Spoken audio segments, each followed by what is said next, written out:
apakah hukumnya itu fardu ain, setiap kita harus mencari seorang syekhul wasil, atau hukumnya itu fardu kifayah? Nah, cukup aja lah, saya kan cuman biar muqaddamnya saja yang mencarikan siapa itu syekhnya. Apakah begitu? Untuk mendapatkan asy-syekhul kamil, untuk mendapatkan seorang asy-syekhul arif yang masih hidup, kita itu sudah seperti orang yang kehausan atau masih santai-santai saja? Selama ini kita bersolawat itu hanya sekedar menjalankan kewajiban, atau sudah merasakan seperti orang yang haus, butuh air?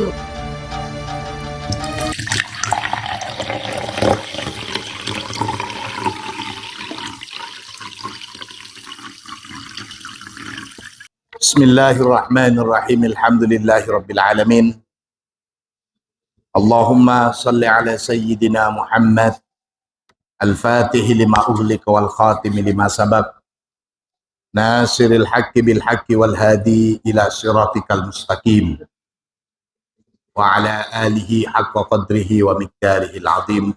Rabbi syrah li sadri wa yassir li amri wahlul 'uqdatam min lisani yafqahu qawli, amma ba'du.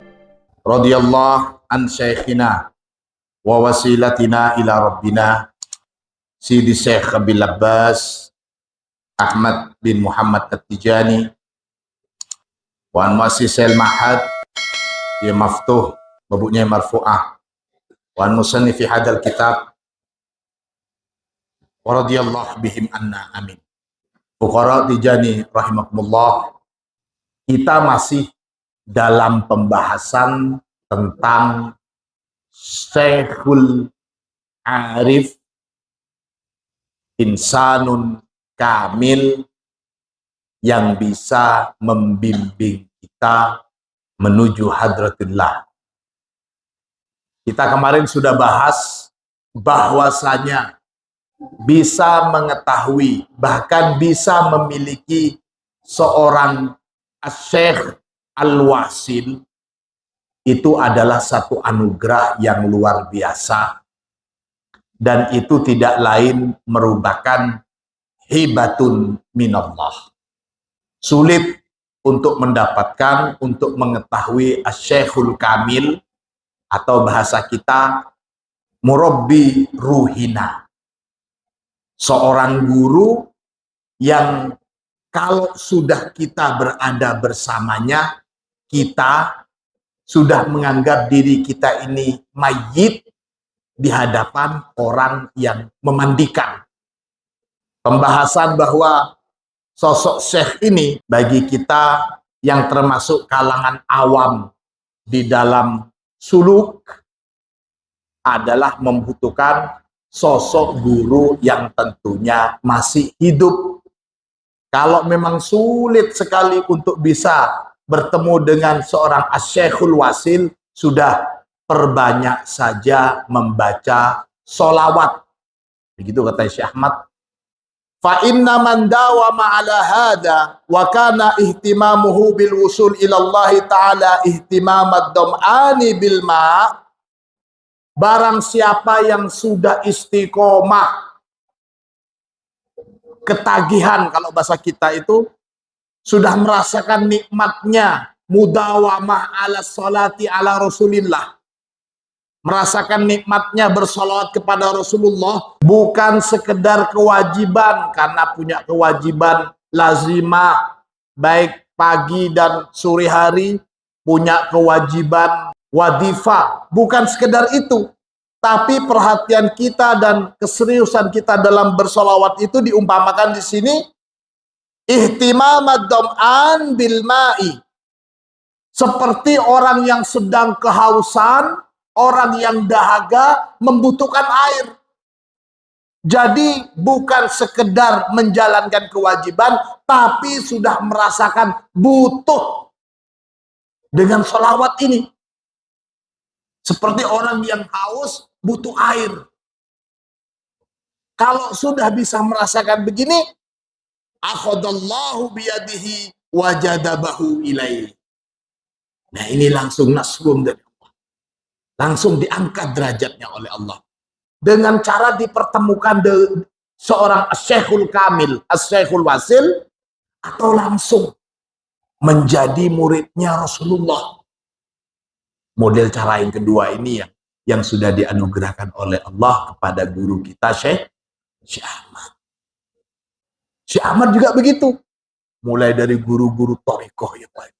Banyak guru-guru karena masih dalam tahap pencarian. Sampai Rasulullah sendiri yang datang kepada beliau. Allahumma sholli ala Muhammad. Itu para fuqara Tijani rahimakumullah. Salah satu fadilah kita dalam mudawamah bersolawat kepada Rasulullah. Nah sekarang tinggal kita tanya. Selama ini kita bersolawat itu hanya sekedar menjalankan kewajiban atau sudah merasakan seperti orang yang haus, butuh air. Apakah salah, Gus? Ketika kita bersolawat karena merasa kewajiban, tidak salah, tidak ada yang salah. Tetap justru kalau kita tidak bersolawat karena kita punya kewajiban, itu yang salah.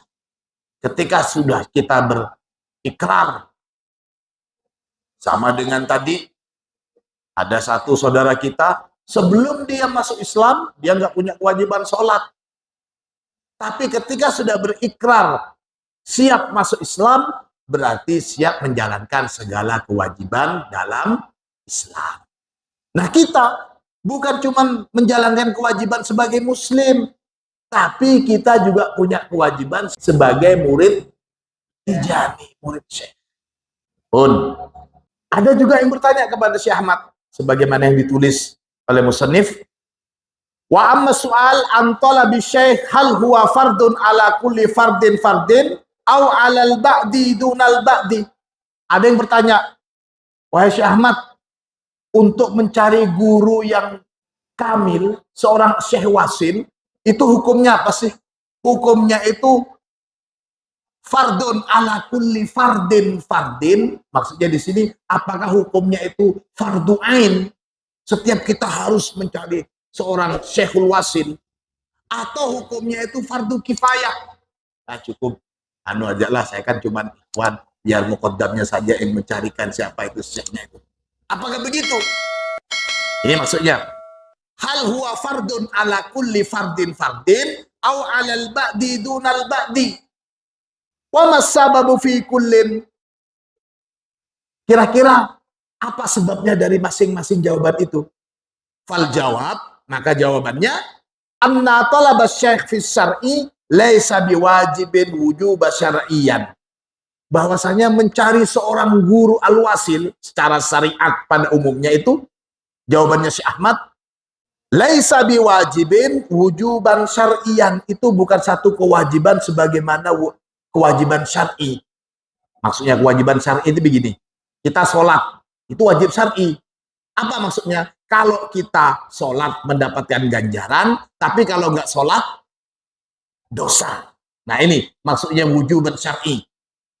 Mencari seorang Syekhul Wasil, jawabannya Syekh Ahmad, bukanlah satu kewajiban sebagaimana kewajiban syar'iyah. Yalzamu min tolabihi as-sawab wa min adami tolabihi al-iqab. Mencari seorang Syekhul Wasil dalam usaha mencari dapat pahala, atau kalau tidak mencari dapat dosa. Tidak seperti itu. Falaisa fi syar'i syai'un min hadza. Nah ini perlu dicatat. Tidak ada di dalam ajaran syariat itu yang mewajibkan kita untuk mencari seorang Syekhul Wasil. Walakinnahu wajibun min tariqin nadri. Nah ini kan jawabannya Syekh Ahmad lagi. Tapi kewajibannya itu bersifat, kalau boleh saya terjemahkan, min tariqin nadri itu secara teoritis. Teoritis dalam thariqah ini, bukan teori-teori ya, tapi ini teori thariqah ini. Mislad dam'an idah taja ilal ma'. Syekh Ahmad lagi mencontohkan ini. Seperti orang yang haus, orang yang dahaga, idah taja ilal ma'. ketika dia membutuhkan air.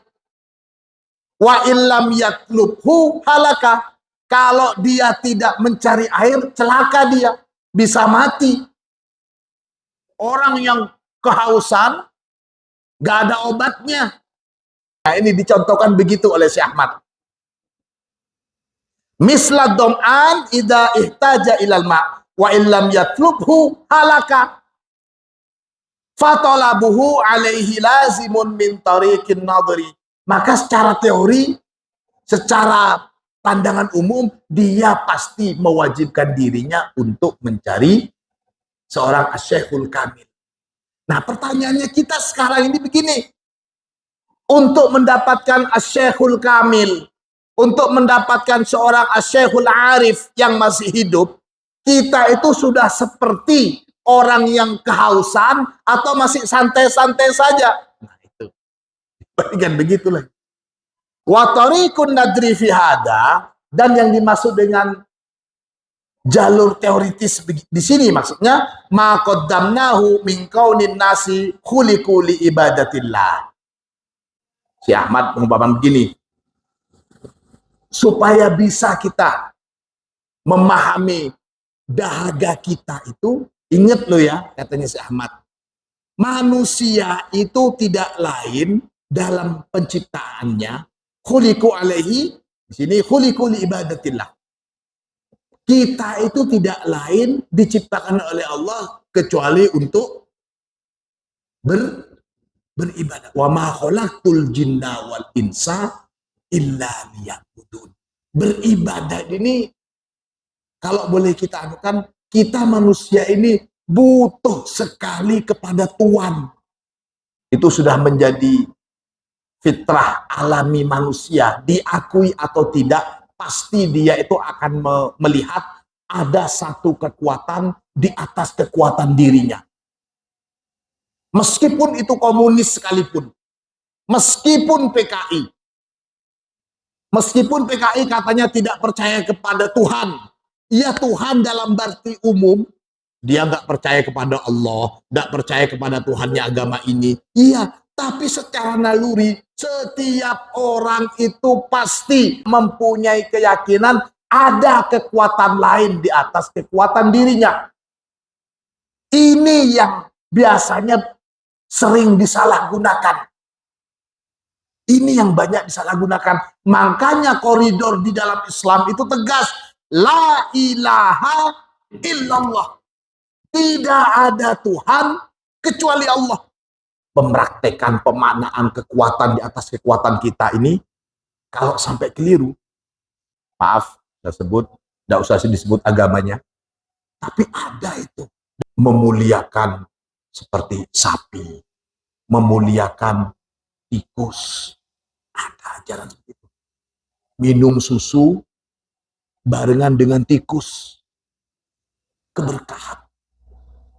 Itu YouTube-nya tayangan. Dan banyak sekali ambisi-ambisi untuk meyakini ada kekuatan lain itu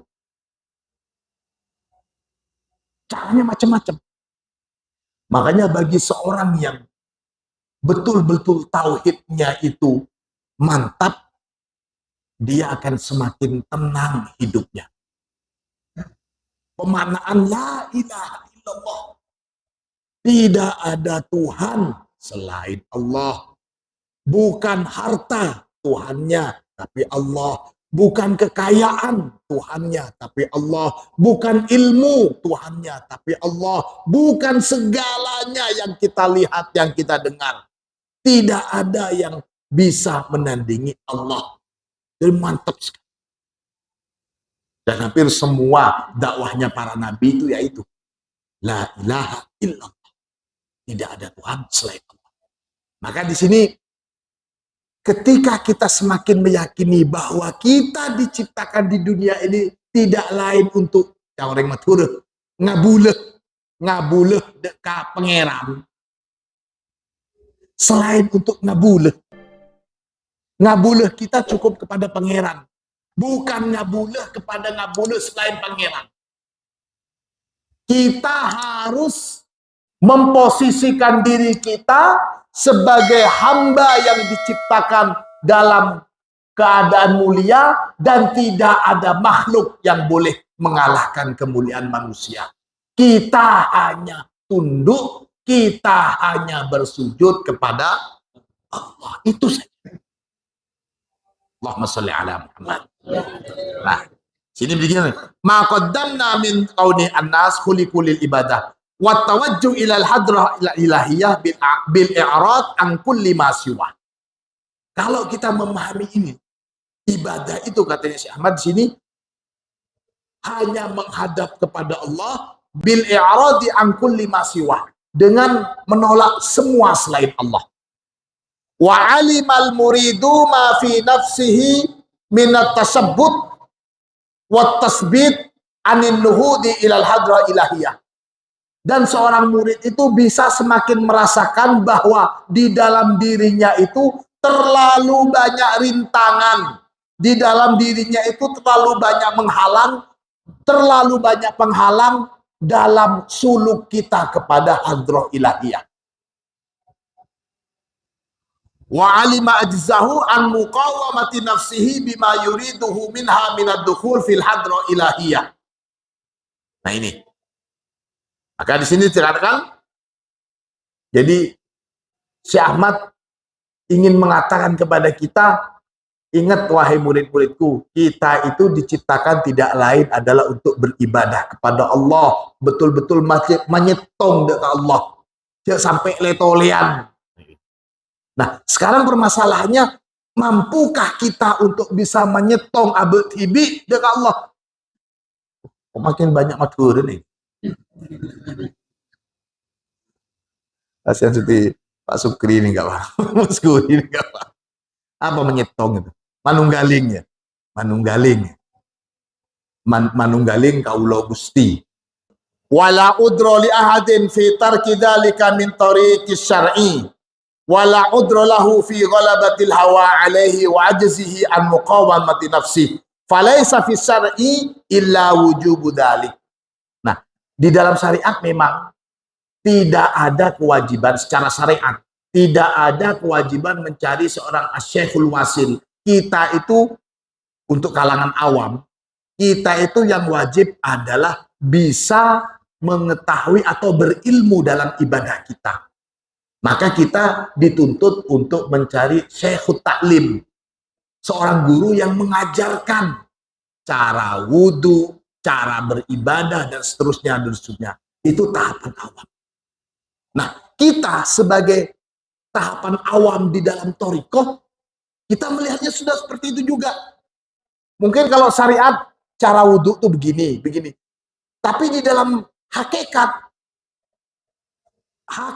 itu tidak mengajarkan begini loh wudhu, tapi mengajarkan bahwa wudhu, hakikat wudhu itu bagaimana.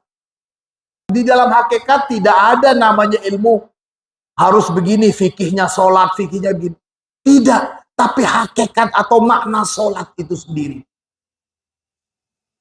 Maka harus dibedakan ketika pembahasan masalah sholat di dalam kajian hakikat dengan pembahasan sholat dalam kajian syariat. Kalau masih belum matang masalah syariat, kemudian wamatuah bicara sholat di dalam kajian hakikat. Ya akhirnya setiap hari ngakunya bicara sama malaikat terus. Kalimatnya makoli begitu.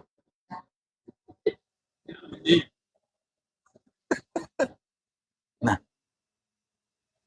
saya tidak menyalahkan beberapa kalimat-kalimat bahwa yang sekarang lagi viral itu, biar saya nanti bisa jadi apa namanya, kiper api neraka jahanam, ya, menjadi kipernya neraka jahanam. Dalam hakikat itu betul, artinya secara hakikat betul.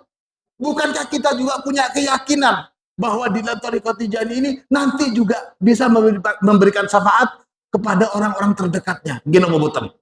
Itu kan bahasanya jadi kiper itu. Lu kan? Dari ahli keluarganya yang sudah jelas masuk neraka karena mendapat syafaat, ya. Tapi kalimatnya mungkin kita biasa saja begitu. Hal-hal seperti itu biasa. Itu kajian hakikat. Tidak untuk kalangan awam. Ini yang perlu dipahami.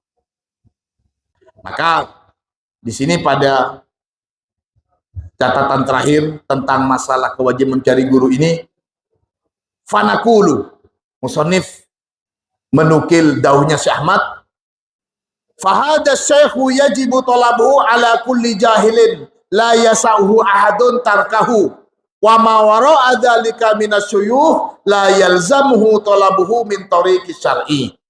Ini masalah Syekh Ta'lim. Lakin yajibu talabuhu fi tariqin nadri bimanzilatil marid alladhi a'dalathul illah wa ajiza 'anid dawa min kulli wajhin. Kalau kita sebagai murid thariqah sudah merasakan betapa sulitnya kita bisa khusyuk dalam wirid kita, betapa kita selalu merasa hati kita ini sulit untuk bisa hudur, kita merasakan itu sebagai penyakit, seperti orang yang sedang sakit dan tidak ada obatnya kecuali sama dokter gitu. Maka di sini dikatakan oleh Syekh Ahmad, insya al-baqa ala hadal maradi baqiya kadalika. Kalau kamu wahai murid-muridku, kamu masih tetap mau sakit seperti itu, kamu masih menikmati meskipun kamu sulit hudur kehadiran Allah, sulit dalam usul kamu kepada Allah, sulit kamu menikmati itu, ya sudah, gak apa-apa.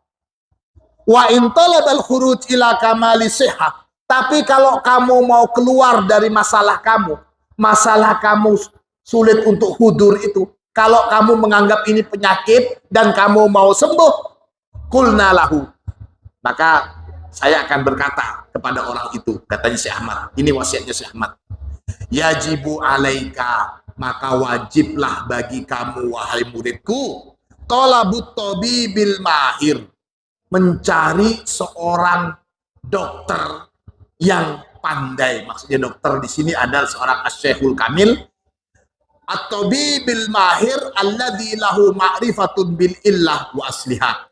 Mencari seorang dokter yang mengerti penyakit kamu dan bisa menyembuhkan penyakit kamu.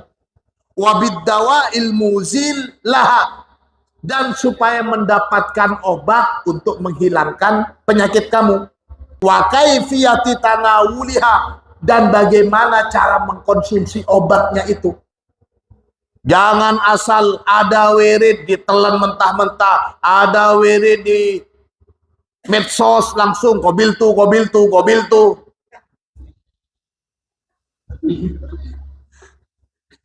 Harus ada yang ngajarin kaifiyatnya itu. Di sini.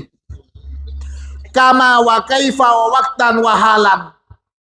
Ada tata caranya, ada waktu-waktunya, kemudian ada bagaimana prosesnya, dosisnya itu loh.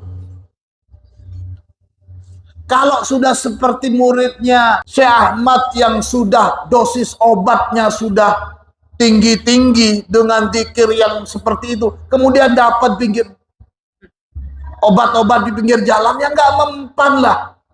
Obat kita dosisnya sudah tinggi, kok mau ngambil obat-obat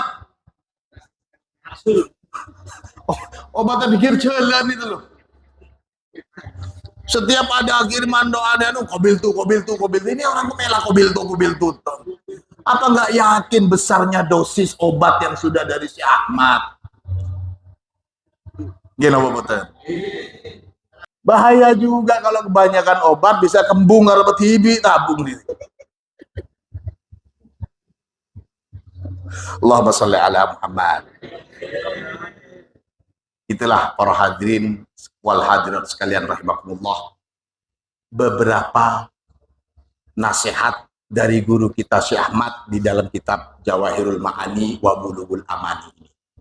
Mudah-mudahan kita semuanya segera mendapatkan petunjuk, bisa bertemu dengan Asy-Syekhul Wasil yang bisa mengantarkan kita dan lebih mengenalkan kita kepada Syekh Ahmad, kepada Rasulullah, dan bisa mengantar kita kepada Hadratillah. Amin Allahumma amin. Inilah para hadirin wal hadirat sekalian rahmatullah. Mudah-mudahan kita bermanfaat. Al-Fatihah.